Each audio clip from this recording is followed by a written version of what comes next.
thinner and thinner, as though she were a piece of elastic being pulled upward by invisible hands.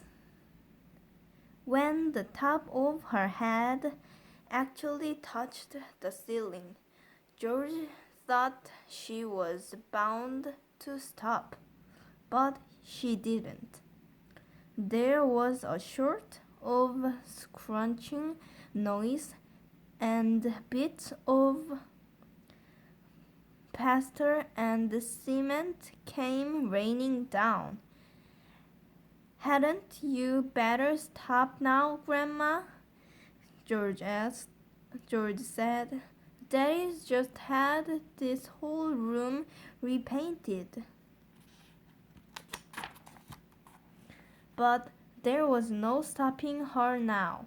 Soon her head and shoulders had completely disappeared, though the ceiling, and she was still going.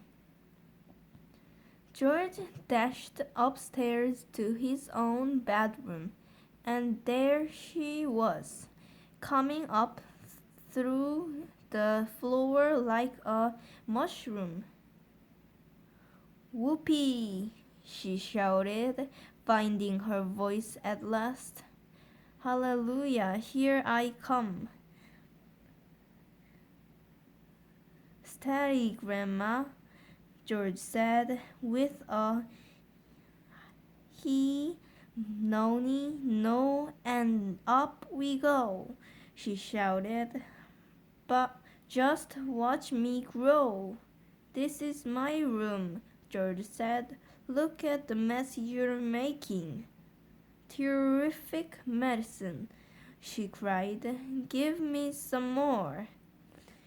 "She's dirty as a doughnut," George thought.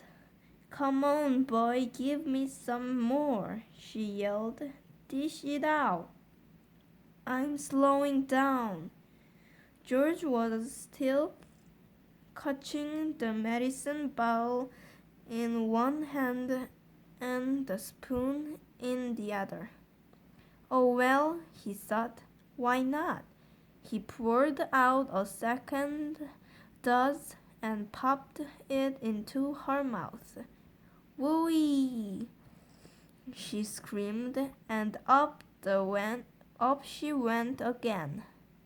Her feet were still on the floor downstairs in the living room, but her head was moving quickly toward the ceiling of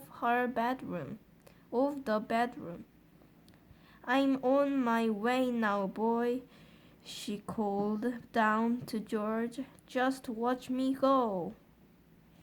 "That's the attic above you, Grandma," George called out. "I'd keep out of there.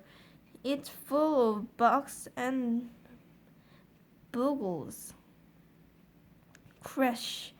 The old girl's head went through the ceiling as though it were butter.